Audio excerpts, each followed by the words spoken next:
is the world you are graduating into. We, and particularly you, your class, has an incredible window of opportunity to lead in shaping a new world order for the 21st century.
Seus Lucifer matutinus inveniat,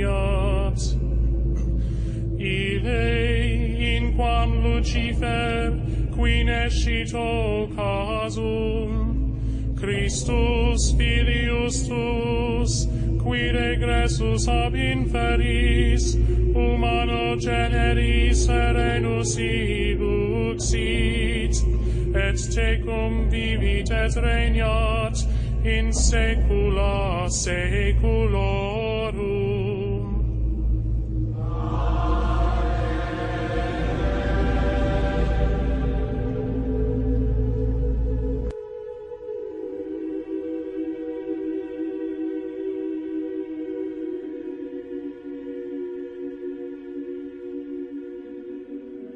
How art thou fallen from heaven, O Lucifer, son of the morning? How art thou cut down to the ground, which didst weaken the nations? For thou hast said in thine heart, I will ascend into heaven, I will exalt my throne above the stars of God, I will sit also upon the mount of the congregation in the sides of the north, I will ascend above the heights of the clouds, I will be like the Most High.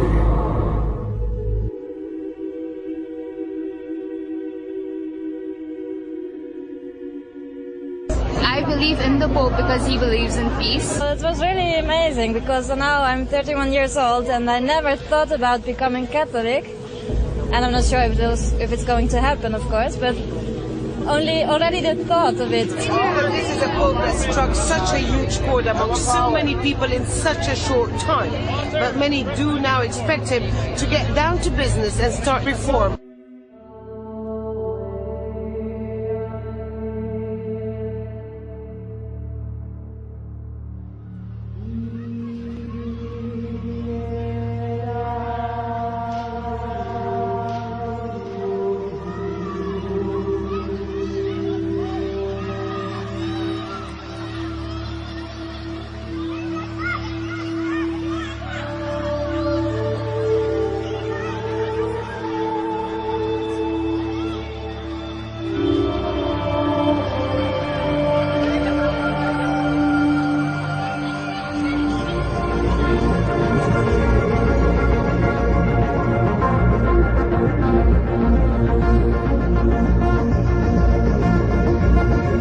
And I beheld another beast coming up out of the earth, and he had two horns like a lamb, and he spake as a dragon.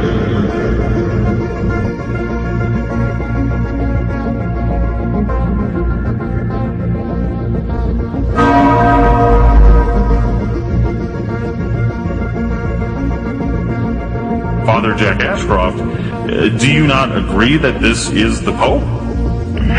No, I do not. He is what we call an anti-pope.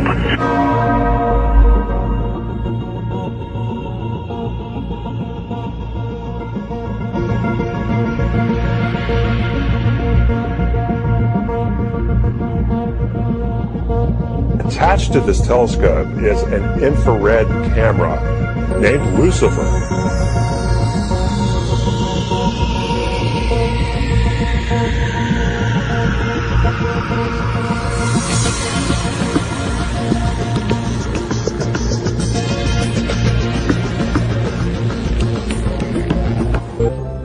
Recently, the chief exorcist at the Vatican reported that the devil was in the Vatican. Morgan. Well, Reverend Gabriele Amorth made headlines around the world recently when he said the devil was present in the Vatican. You're talking about something very real, aren't you? Certo, realissima.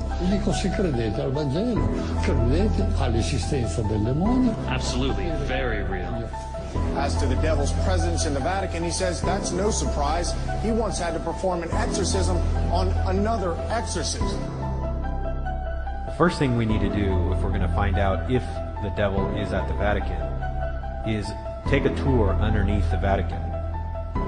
As we arrive underneath the Vatican, we see that it's laid out in a number of rooms marked by letters, as we could see in this aerial view map. Now we will be exploring some of the rooms in this map. Let's start off by looking in room C here. As we look into the room, we see that this is a mausoleum of Lucius Tullius Zethus.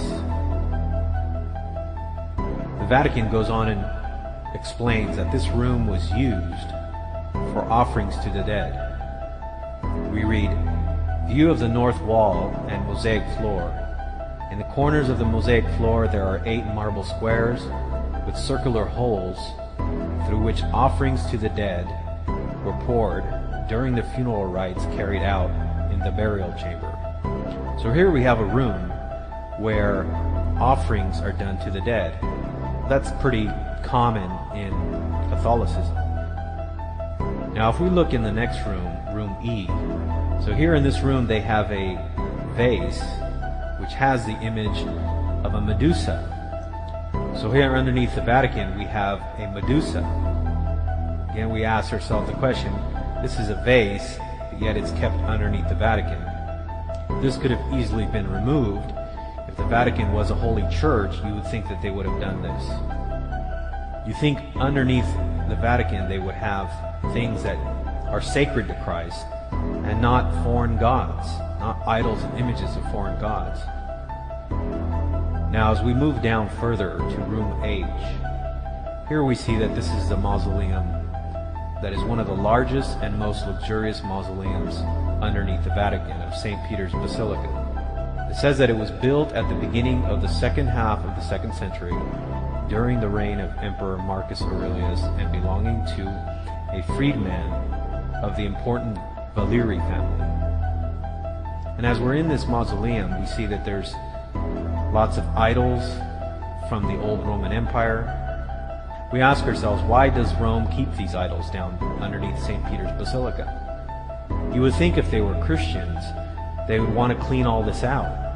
I can't imagine anybody who has a true church would keep idols in their churches, especially pagan idols left over from a bygone pagan era. But here we have the Vatican keeping many pagan idols underneath St. Peter's Basilica. Here is an idol the Vatican is displaying of a head of a child in gilded stucco and a lock of a hair typical of one initiated into the cult of Isis. And this particular idol is an idol of a boy who was initiated into the cult of Isis. If we look in this room, we see that some of the stucco decorating the walls. Here we have a personification of Oceanus. You remember the New Testament book of Revelation says that a beast comes out of the ocean. And so we say, why is the Vatican having these foreign gods underneath its basilica? Why is it protecting them? If If it was a true church, it couldn't be doing it for the sake of art, especially with all the evil things that are happening in the Vatican. And as the priest earlier said, that evil does exist, the devil is real, as he admitted. But the hypocrisy of all of this is that they have all these evil images and idols underneath the Vatican of St. Peter's Basilica. We also see two figures of genuses with bat wings also portrayed on the walls. Again, this is supposed to be a holy church and a holy place. Now this is supposedly all there for many, many years.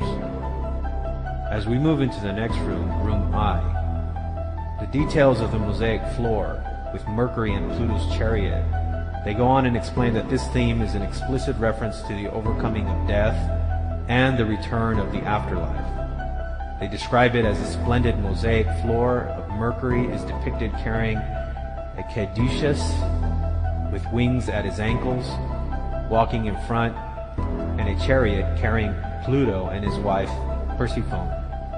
So here we have all these Roman gods underneath the Vatican, images of foreign gods. Well, as we move to the next room, we find out why they keep all these idols down there in these images. As we move to room U, here we find the shock of all shocks. Here on the wall, it says there is a depiction of Lucifer, that is, the light bearer, the morning star. On the opposite of the wall, there is a drawing of Vesper, the evening star, cosmic symbol of the human life cycle. We find out that when we get to room U, here we have a clear depiction of Lucifer underneath the Vatican at St. Peter's Basilica. We ask ourselves, why are they keeping this image of Lucifer underneath the Vatican? Again, you would think if you're a Christian church, you would not want to have any of these images. Now we know that they'll go on and say, oh, well, we're saving it because it's a UNESCO heritage site or something like that. This is always their excuse, saving it for the sake of art. But for the true Christian, this is not an excuse, because we know if you're giving glory and propaganda to false deities and false pagan gods, what are you doing? You're in essence supporting the evil spiritual realm. This cannot be from God. And since Rome claims itself to be the one true church, you would think they would lead by example. But what kind of example is this? That you have a depiction of Lucifer underneath the Vatican for countless hundreds and hundreds of years? Now this image here underneath the Vatican has been there since their claim, which would be Constantine. We would know that he was the first one that built this basilica. And so again we ask ourselves, why are they keeping this depiction of Lucifer underneath the Vatican? Well, we think the answer for why all these images, idols, are kept underneath the Vatican is because what we're dealing with here is we're dealing with an apostate church that has always been apostate, and even now as it is filled with Freemasons. And so we know that the reason why they're keeping all of this there now, and they're actually revealing this on their internet website, is because they want people to see this. They want people to see what they're really all about. For the masses who believe that Rome is a pure church, they don't mind deceiving them into believing that they are still a Christian church. As you go down underneath the Vatican, down into the next rooms, they will try to convince you on this tour that you take that Peter is buried down there in one of the rooms, and that this gives credence to following the Pope. But we ask the question, why would you want to follow a Pope who has all these evil things underneath his church? It's very clear by this depiction of Lucifer that the devil is in the Vatican. He's hidden way down underneath the Vatican at St. Peter's Basilica. And I heard another voice from heaven saying, "Come out of her, my people, that you may not participate in her sins, and that you may not receive of her plagues. For her sins have piled up as high as heaven, and God has remembered her iniquities."